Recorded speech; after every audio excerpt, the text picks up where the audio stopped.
all last night. Just thinking of you. Baby, things weren't right. When I was tossing and turning, turning and tossing and turning all night. I kicked the blankets on the floor. Oh, the great Bobby Lewis. Yeah, have you been tossing and turning a little bit, having a little bit of trouble sleeping, given the state of the nation you live in? Well, you're not alone. In fact, one of America's most eminent historians feels exactly the same way. Joanne Freeman is a class of 1954 professor of history and American studies at Yale University.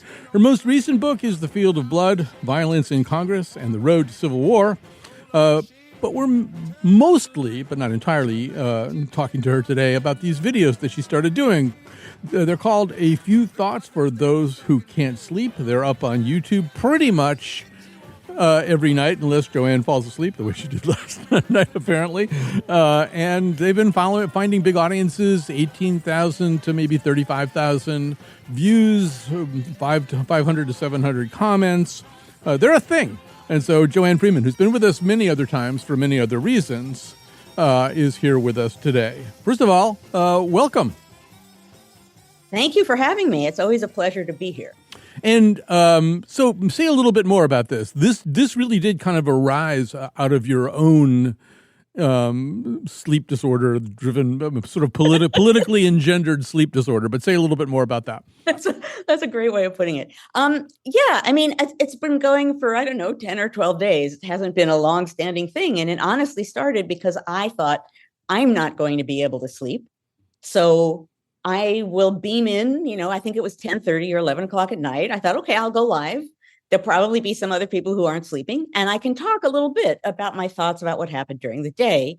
And as you suggested, a lot of people showed up, and it's been growing ever since. And it's, between probably 10 and 11 most nights. And I pretty much talk about whatever struck me that day with some history injected in because, history has a lot to tell us right now. We should say, I believe last night, I don't know what people did last night, whether there was panicking in the streets, but there was not a video because you actually were able to fall asleep. Is that correct? I know, it was magical. I actually did fall asleep. There's been some comparisons in the comments. Before I even saw those, I was thinking about it too. Your fellow historian, Heather Cox Richardson's been on a similar mission for a bit longer, but she also operates kind of at that time of night, either the end of the day or the beginning of the following morning.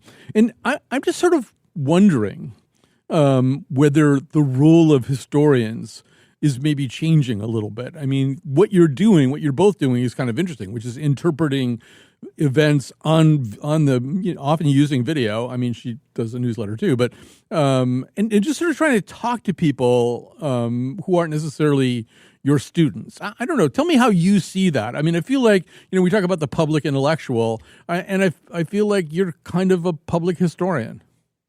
Well, that's a nice way of putting it, a public historian. I mean, I think historians are a lot more public now than they used to be. I mean, I've always sort of aimed at the public in addition to aiming at other scholars. But this is a moment when we're kind of so off the rails. We're off normal terrain to such a degree that I think historians have something distinctive to offer. And that's, okay, so let's look at what the history of our nation says about where we are and where we're going. I think people, certainly the impression I get from the people who beam in at night is that, for one thing, they're scared, but they mostly don't know how to process what's going on. And I think having someone to process it with, and you're right, Heather Cox Richardson does the same thing, but also the people who come, I don't know, there's 1,200 normally maybe per night, they engage with each other too. And I think that's also something that means something. So historians have sort of extra fuel in this moment, which is some context for what's going on.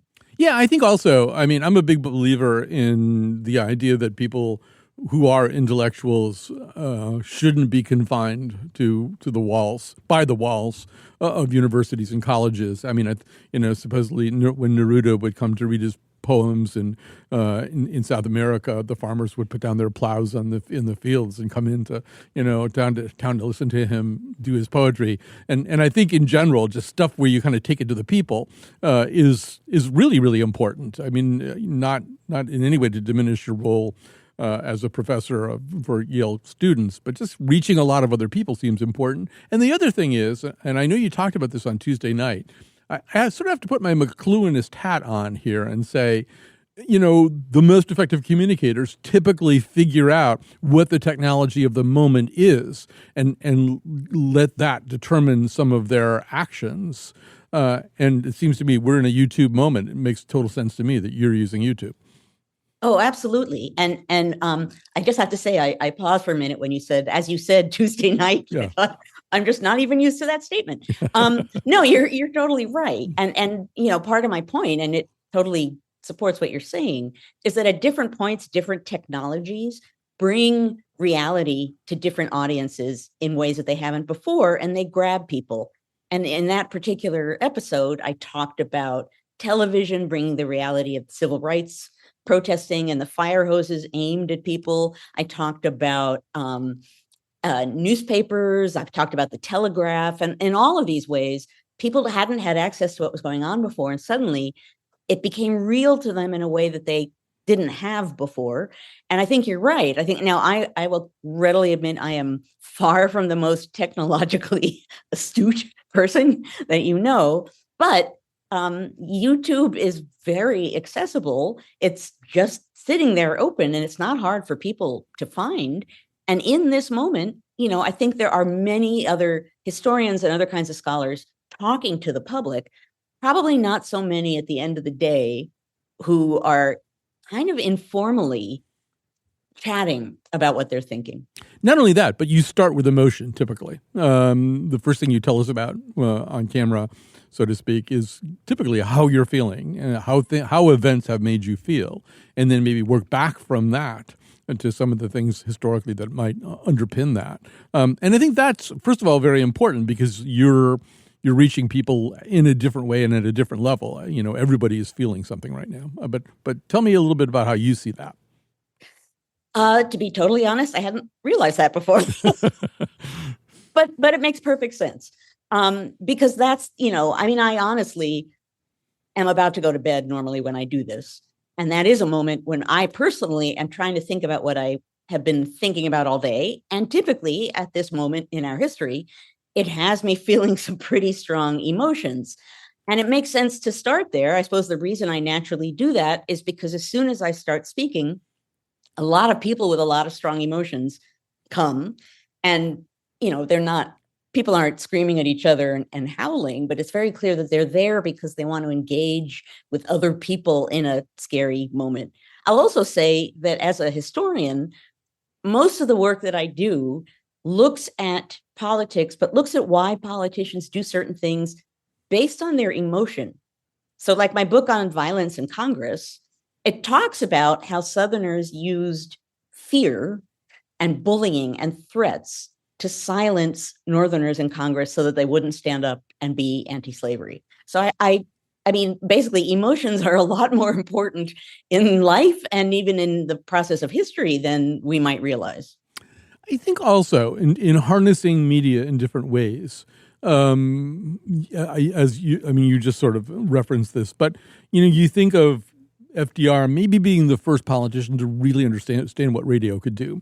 And so we have the fireside chats, which start, I think, in 1933. I mean, they weren't like every day. I think there were like 30 of them in total. But the memory of them, even the term fireside chats, which I think was pasted onto them by a newspaper editor or something like that.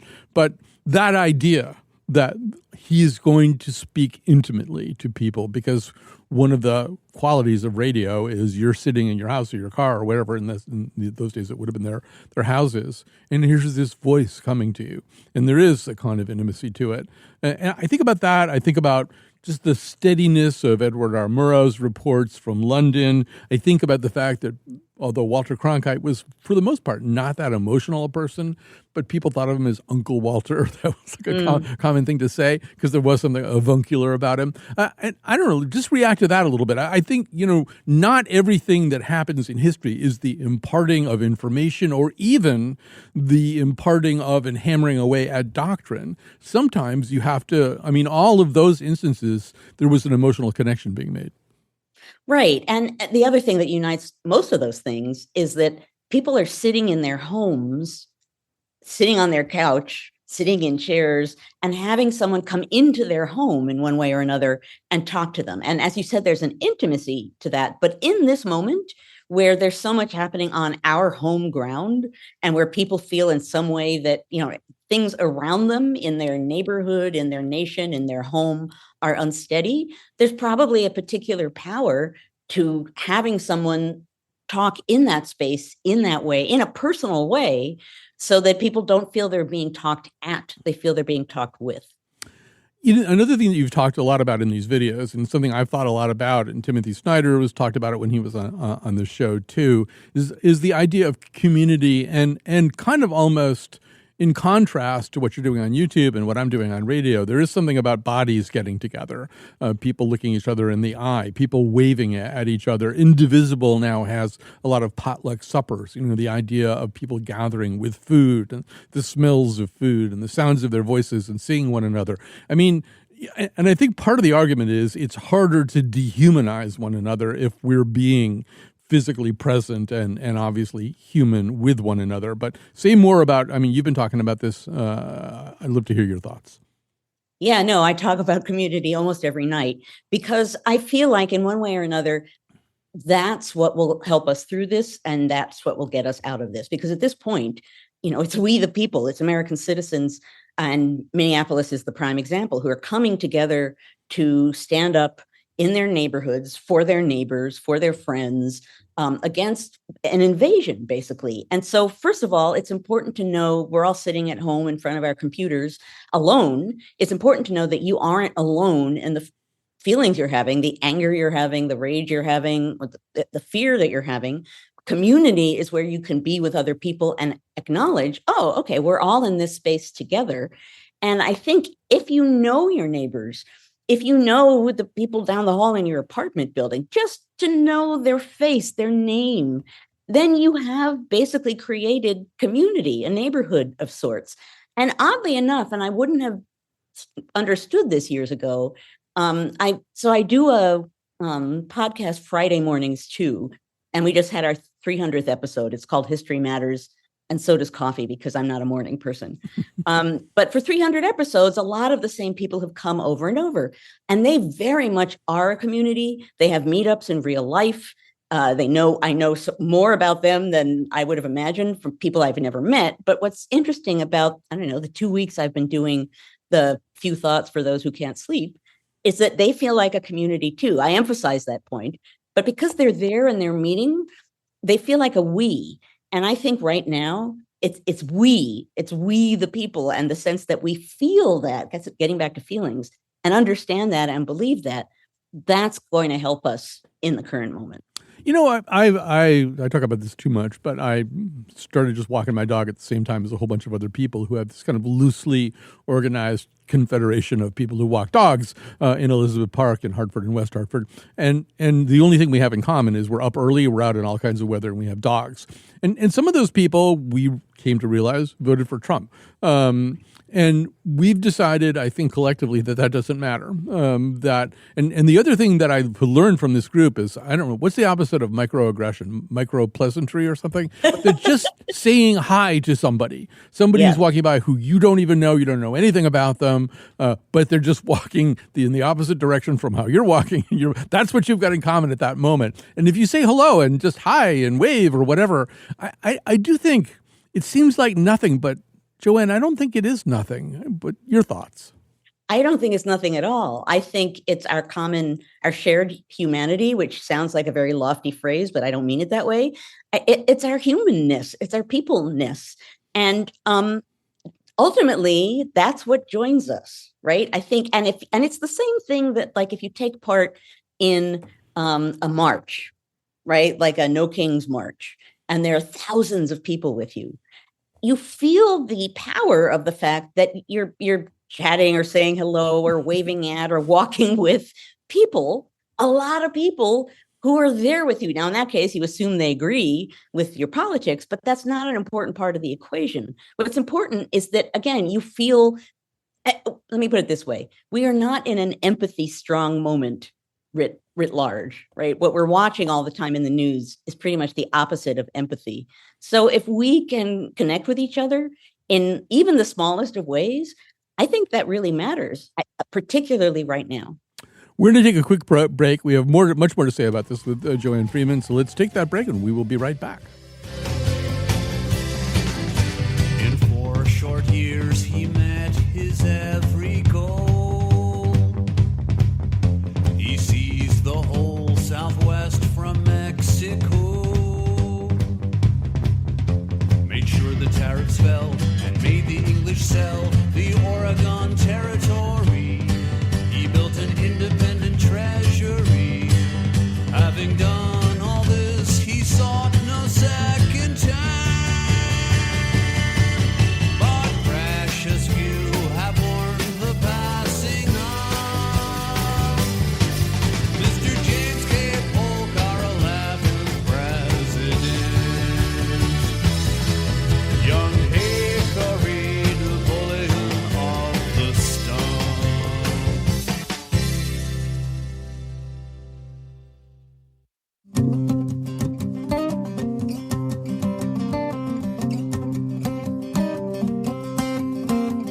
3 years ago this very day, we went to Governor's Isle for to stand against the cannon in true military style. 17 American dollars each month we surely get for to carry a gun and bayonets with a regimental step. We had our choice of going to the army or to jail. Oh, it's up the Hudson River with a copper take a sail. Oh, we puckered up our courage, with bravery we did go. Oh, we cursed the day we went away with a regular army. Oh, there was Sergeant John McCaffrey and Captain... Just in case you thought we just recently started mistreating our immigrants, this is a long and not that glorious history of it. We're talking to Joanne Freeman today, class of 1954, professor of history and American studies at Yale University. We're talking to her specifically about her YouTube videos, which are called A Few Thoughts for Those Who Can't Sleep. But we should also tie in the field of blood, violence in Congress, and the road to civil war. So, Joanne, maybe I would like to think that most people know this story already, but maybe they don't. Maybe you could tell the story quickly of the caning of Charles Sumner and then how it might wrap into some of the things we're dealing with in 2026. Sure. I would say that it took me about 17 years to write that book. And I would say over the course of those 17 years, when I said I'm writing a book about violence in Congress, 99.9% of the people would say, oh, there's that guy, and they would make a caning movie. So yeah, people, they know that someone got caned in Congress. So in 1856, Charles Sumner, who was an abolitionist senator from Massachusetts, gave a really roaring anti-slavery speech. And in response, a South Carolina representative named Preston Brooks came into the Senate and caned Sumner to the ground, beat him viciously to the ground. Sumner, the desks in the Senate were bolted to the ground. So Sumner tried so hard to get away from the blows, he wrenched his desk out of the ground. And he was out of commission for quite a while. So that was really violent, but something about that. And one of the evenings I've done my talking, I talked about this. There had been other violent incidents in Congress, and my book has, 70 or 80 of them, most of them not known. This one was different because, number one, there have been recently a bunch of things leading up to it, but more importantly, there was a symbolism to it of a Southerner beating a Northerner to the ground in the Senate chamber. So it was kind of a crystallizing moment, and the entire North responded.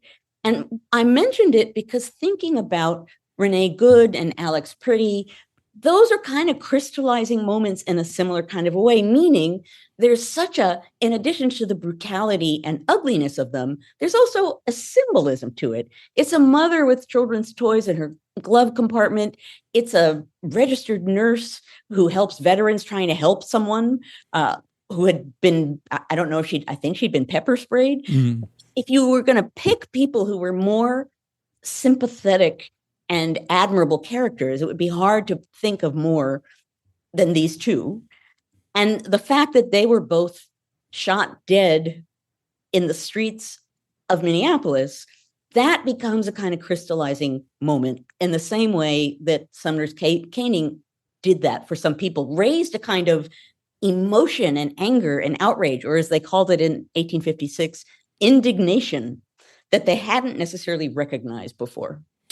And I've been thinking a lot lately, first of all, in connection with that and the way that really after Alex Preddy, suddenly Republicans in Congress, not one or two, but kind of en masse and in the media as well, started really kind of moving away from hugging Trump. And I've thought a lot about legitimacy and consensus in this country. And, Sumner's an interesting example because, I think a lot of people would look at that incident and say, okay, that's obviously a bridge too far. We can't have that. It's, and I think we're seeing this a little bit now, too.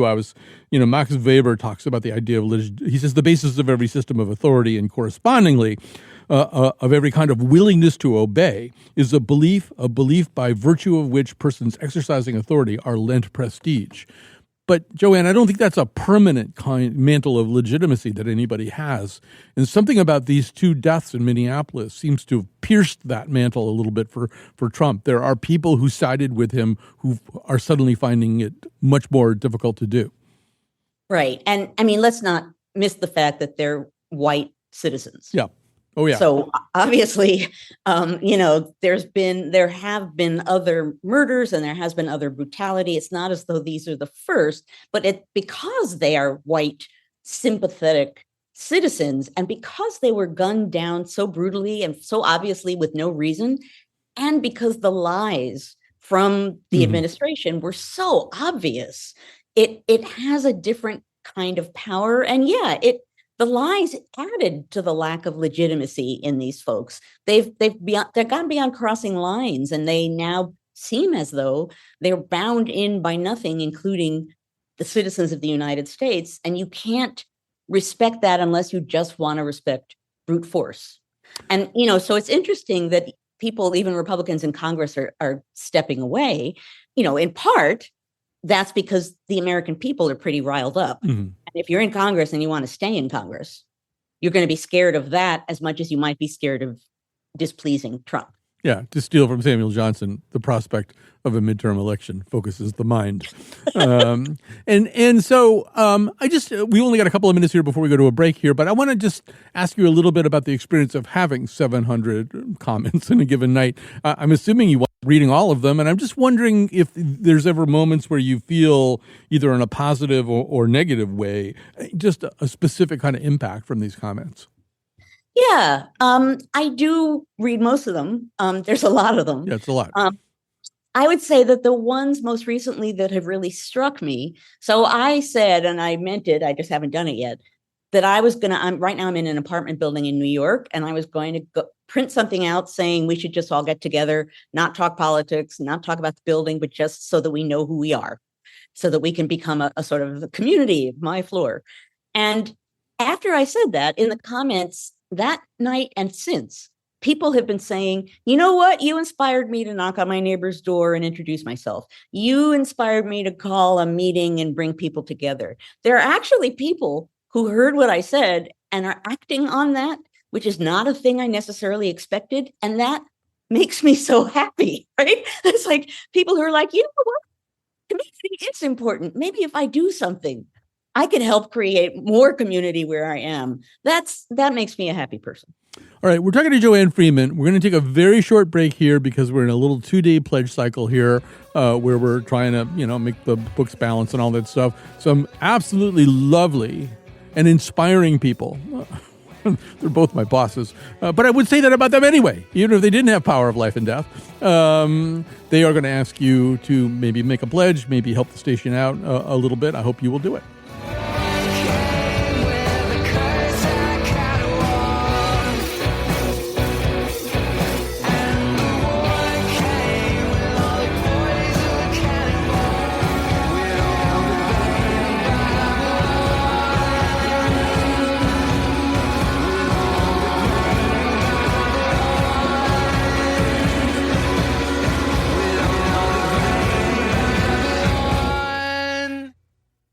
And today's show was, well, first of all, our technical producer, I am fortunate to say, is the maestro, Dylan Reyes.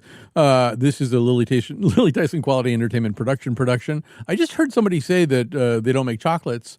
I don't think that's necessarily true. They're pretty vertically integrated these days. I know she has acquired recently several brands. Snarky Fries, Pants in a Can, and Sarah Whitman Hooker Frozen Pies are all part of the vertical integration of LTQEP. So chocolates are soon to follow.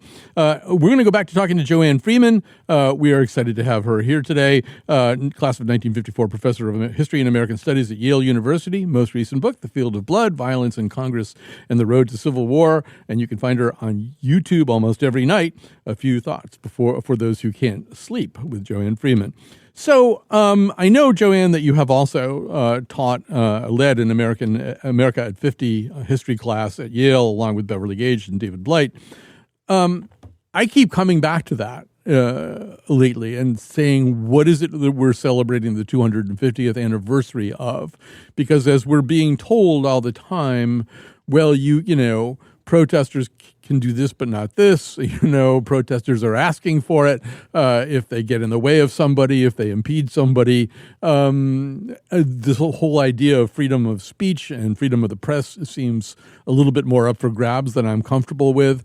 Maybe you could say a little bit about how you see this too, because it seems like we're heading into a year where we are celebrating and simultaneously deploring the imperilment of the same thing. Right. It's one of those, 50, 100 years from now, when historians write this moment, they'll say, remarkably, just as this cloud of authoritarian gloom came down on the nation, they were heading into their 250th year as a nation.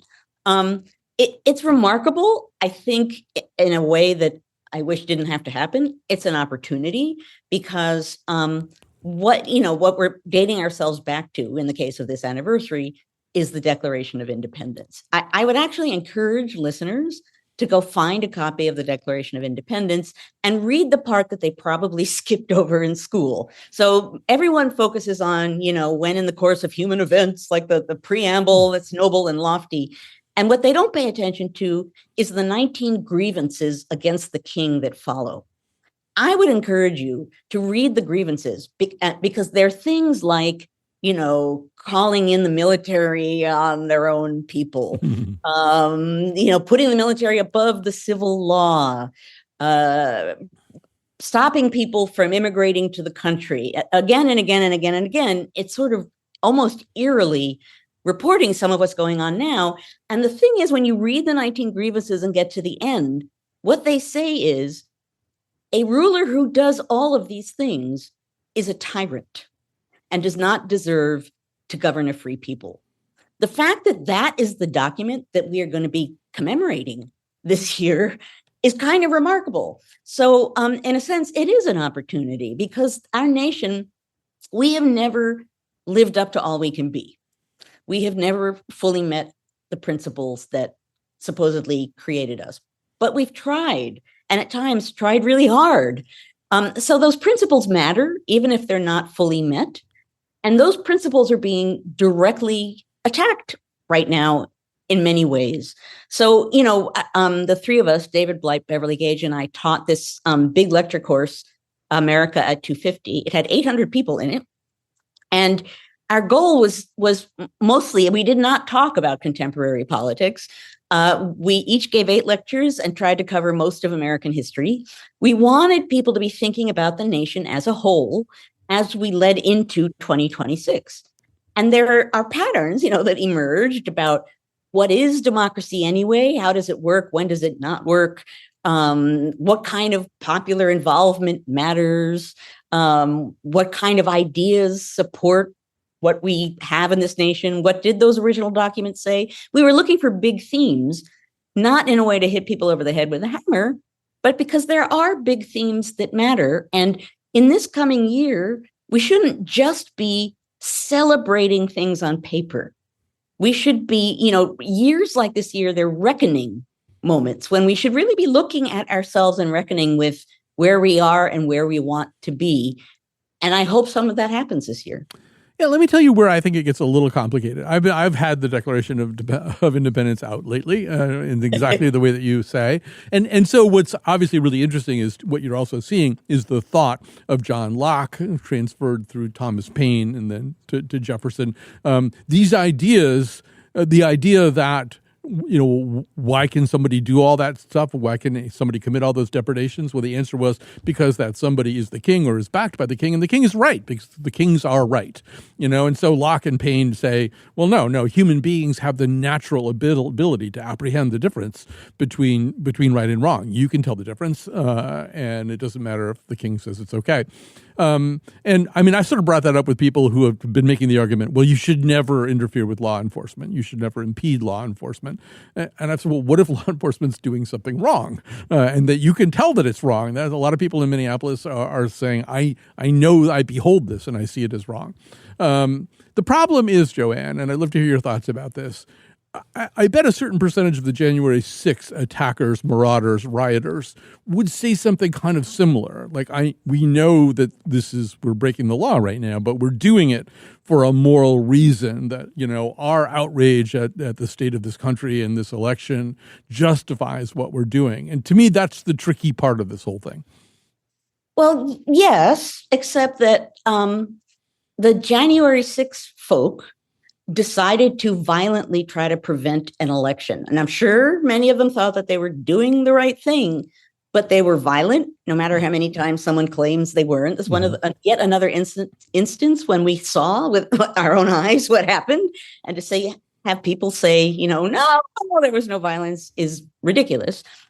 If a bunch of people had surrounded the Capitol and protested and made it hard to get inside or whatever, if they had not violently tried to attack members of Congress, that would have been a valid protest. But trying to stop an election with violence, the American revolutionaries, and of course, this is true, I suppose, of any revolutionary, but the American revolutionaries, when you look at the trail that led up to the Declaration of Independence, it takes a long time.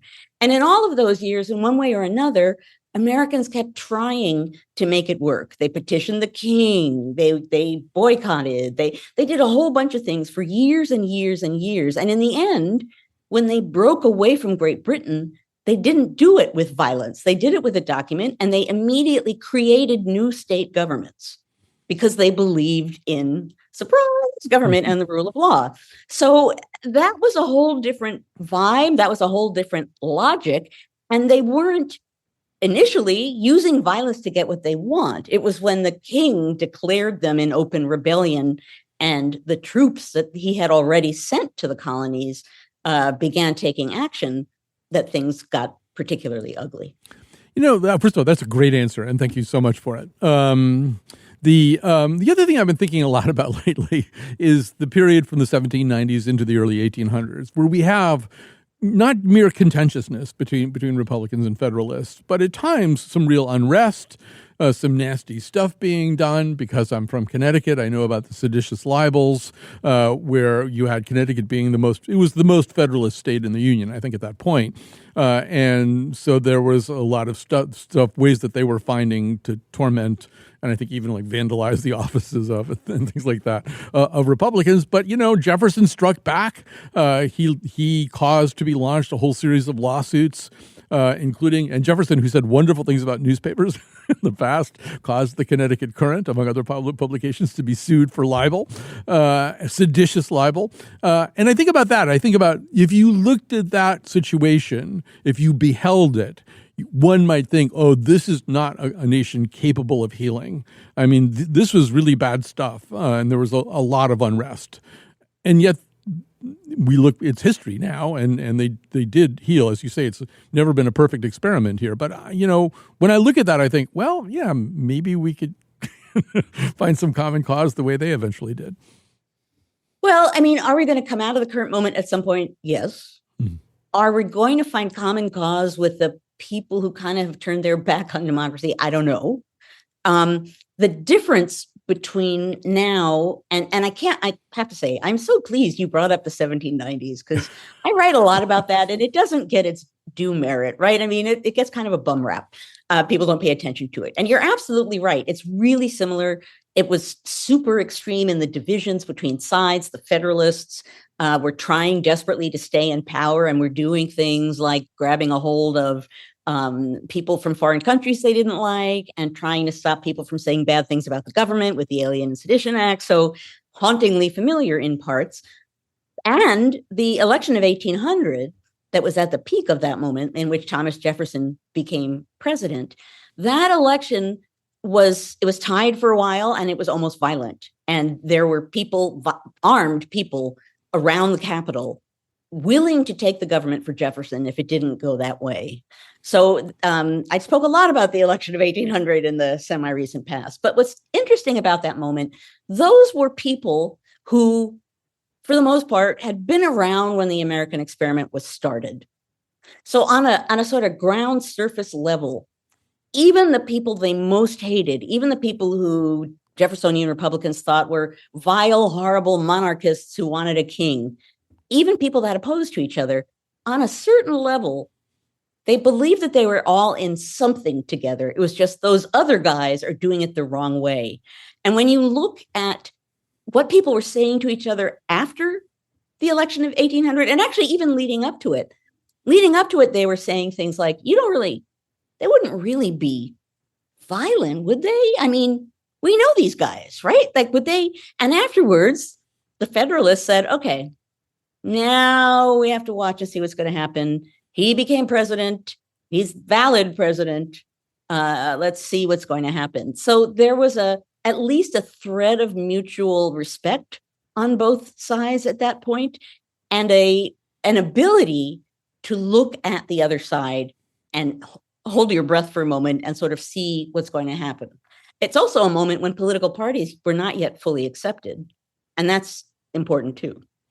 I get to talk a lot more about this. It's a little bit of a hobby horse of mine, but we've only got a couple minutes left here. I just wanted to also just say a little bit, or have you say a little bit about the importance of culture. One of the weird things about the 250 is going to be that the Kennedy Center, which would have been a logical place to do a lot of the things that one would do culturally about the 250th anniversary, is kind of by volition off limits for people of conscience. So there's just a lot of people who quite understandably don't want to appear there. But it's the role of culture. Springsteen just put out a song called The Streets of Minneapolis. I mean, the role of culture, I think, in binding people together and also exciting people's emotions where they deserve to be excited seems to me to be unforgettable and really important. Super important. Because culture, first of all, it can be a unifying thing, but also this kind of brings us back to where we started our conversation. It touches emotion. It touches your humanity, your personness. And in that way, it touches you on a level that you might not even be aware that it's touching you. And it can bring people together, and by culture, I mean things like music, things like books, things like movies or TV shows. All of these things, they grab you in a way that listening to someone speechify probably is not going to do. And if enough people join in that, that's a powerful force. Now, it is totally true that over the course of American history and history everywhere else, if you really want power, you try to grab the culture, right? So the Federalists, after the election of 1800, they lose power. They start saying essentially, okay, we got to do three things. We got to grab the classrooms. We got to get in those churches and pump them up. And we have to go for culture, the 3 C's. If we do those things, maybe we can get political power again. So that's, you might call that a soft way to get power, but it's going to be power nonetheless. But I think you can also get community that way, too. I'm going to end on that note. We've been talking to Joanne Freeman. First of all, I want to say, I hope I don't see you on YouTube tonight, because that means you'll be sleeping well. But I'll probably see you on YouTube with a very interesting series called A Few Thoughts for Those Who Can't Sleep. A Super Bowl commercial would be an odd thing to cite, but there's going to be a Super Bowl commercial this year. I guess I should say it's for Rocket and Redfin. I don't even know what those things are. That in which Lady Gaga repurposes a wonderful song that is about community. And I when I heard it today, when I heard what she was doing with it, I thought, I don't care if it's, I'm sure she'll release it anyway as a single, but I don't care if it's for a commercial. This is something people need to hear in a lot of the ways that Joanne Freeman talks about community. So we're going to spend the last 60 seconds of this show having you hear it, and then some wonderful people will ask you to support the show. Thank you so much for listening and supporting what we do.